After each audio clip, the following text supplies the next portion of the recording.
Bonjour, bienvenue à tous. Aujourd'hui, nous abordons un motif de refus fréquent mais souvent mal compris, les voyages antérieurs, ou plus précisément l'absence de voyage.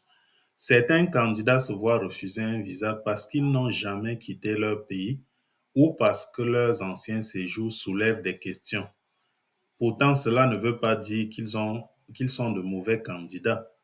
Dans cette vidéo, je vais vous expliquer comment anticiper, justifier et rassurer un agent d'immigration face à ces éléments. Vous verrez aussi comment rédiger une lettre explicative convaincante pour répondre à ce motif. Avant de plonger dans le sujet, prenez quelques secondes pour vous abonner à la chaîne. Si vous cherchez des conseils concrets, clairs et à jour sur les visas, permis, refus et appels, cette chaîne est pour vous. Chaque semaine, je publie des vidéos utiles basées sur des cas réels et des expériences clients. Vous pouvez aussi liker cette vidéo si elle vous apporte de la valeur ou la partager à une personne concernée. Enfin, si vous souhaitez un accompagnement personnalisé, le lien pour prendre rendez-vous est dans la description et à la fin de cette vidéo aussi. Alors, pourquoi les voyages antérieurs sont analysés? Les agents d'immigration examinent vos voyages passés pour une raison simple: prédire votre comportement futur. Avez-vous respecté les conditions de votre visa auparavant? Êtes-vous bien rentré à temps? Ces éléments permettent de mesurer votre fiabilité. Si vous êtes revenu après chaque séjour à l'étranger, c'est un bon indicateur que vous respecterez aussi les règles canadiennes. Inversement, un manque de voyage ou des séjours douteux peuvent semer le doute. Bref, vos voyages sont un indice indirect de votre intention réelle. Alors, qu'est-ce que ça signifie un refus pour absence de voyage? Ne pas avoir voyagé n'est pas un crime. C'est pas un crime. Mais dans les yeux d'un agent, cela crée un vide d'information. L'agent se dit: je ne sais pas s'il rentrera après son séjour. Il n'y a aucun historique sur lequel s'appuyer. L'agent peut craindre que vous utilisiez ce visa pour rester au Canada de manière permanente, surtout si d'autres éléments de votre dossier renforcent cette idée. Ce n'est pas une décision personnelle, c'est une question de gestion des risques migratoires. Il faut donc compenser cette absence de voyage par d'autres preuves solides de retour dans votre pays d'origine après votre séjour. Il est utile de connaître les formulations typiques utilisées par les agents d'immigration. Elles peuvent paraître vagues, mais chacune traduit un problème perçu.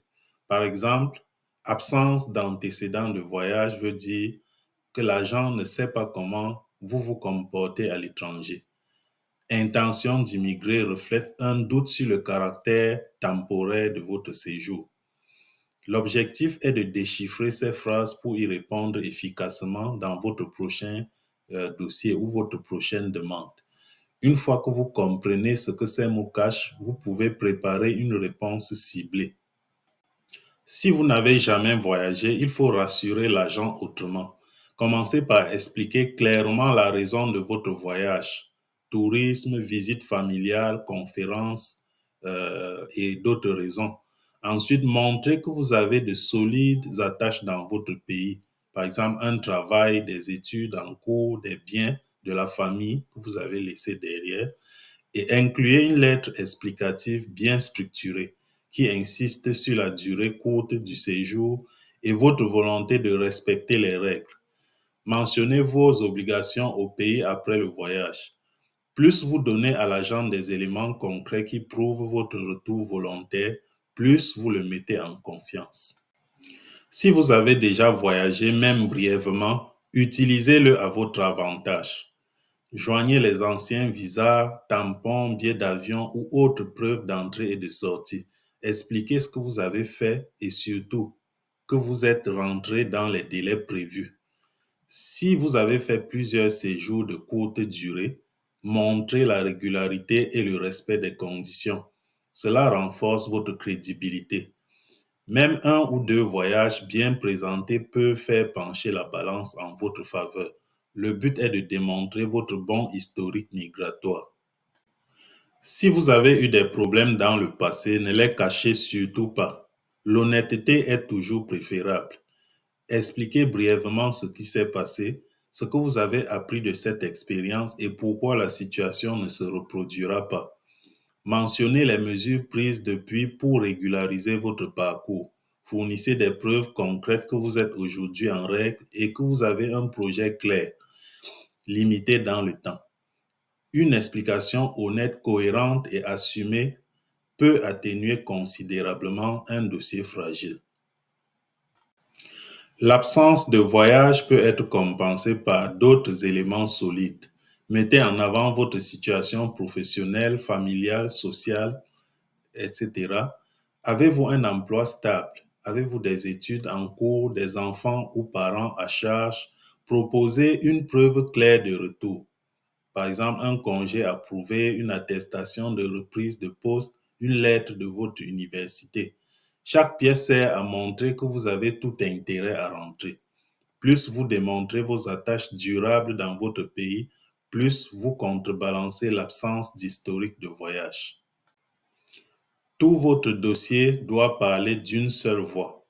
Si vous écrivez que vous partez 2 semaines, mais que votre lettre d'invitation indique 3 mois, l'agent peut soupçonner une incohérence. Même chose si votre profil familial ou professionnel contredit votre lettre explicative. La cohérence est essentielle. Relisez tout. Formulaire, lettre, preuves financières, date de séjour, but du voyage et harmonisez votre message.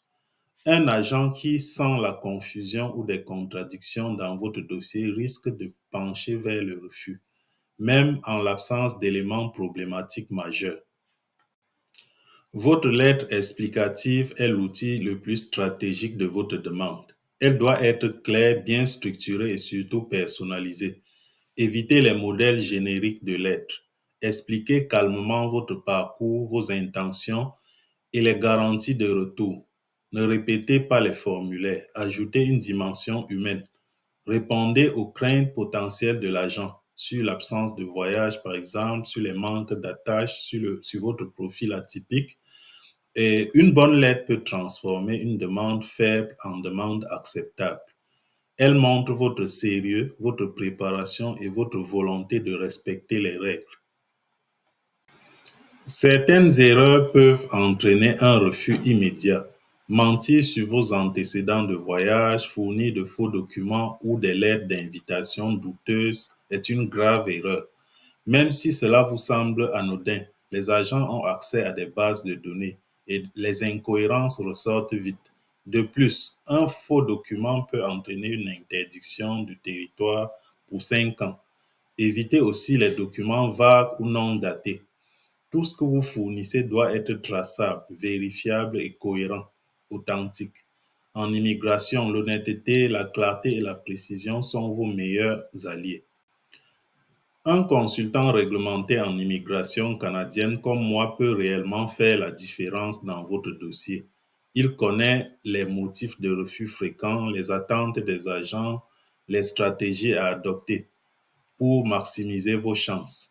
Il ne se contente pas de remplir des formulaires, il analyse votre situation personnelle, vous aide à rédiger une lettre explicative sur mesure, à organiser vos pièces justificatives, à anticiper les objections potentielles. Il peut aussi vous accompagner en cas de refus pour préparer une nouvelle demande plus solide ou faire une demande de réexamen. C'est un gain de temps, un gain d'énergie et d'efficacité pour vous, surtout lorsque l'enjeu est important. Il est important de savoir que de nombreux candidats sans voyage antérieur ont tout de même obtenu leur visa. Ce n'est pas l'absence de voyage qui entraîne le refus, mais l'absence de preuves solides en contrepartie. Par exemple, un jeune diplômé sans voyage, mais avec un emploi stable et un bon dossier pourrait être accepté.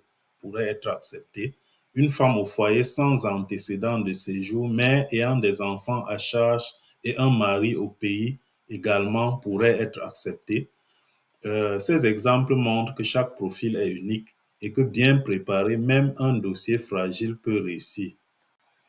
Vous l'avez compris, un refus pour manque de voyage passé n'est pas une fin en soi. C'est un signal à prendre au sérieux, mais que l'on peut désamorcer avec une bonne stratégie. L'essentiel est de rassurer l'agent, de démontrer votre intention temporaire et vos attaches solides à votre pays. Si vous souhaitez que je vous accompagne personnellement dans la préparation de votre demande, visitez venioimmigration.com/consultation ou contactez-moi sur WhatsApp ou encore envoyez-moi un email. Donc, vous voyez mon contact à l'écran, mes différents contacts. Likez, commentez, abonnez-vous et à bientôt pour une nouvelle vidéo utile.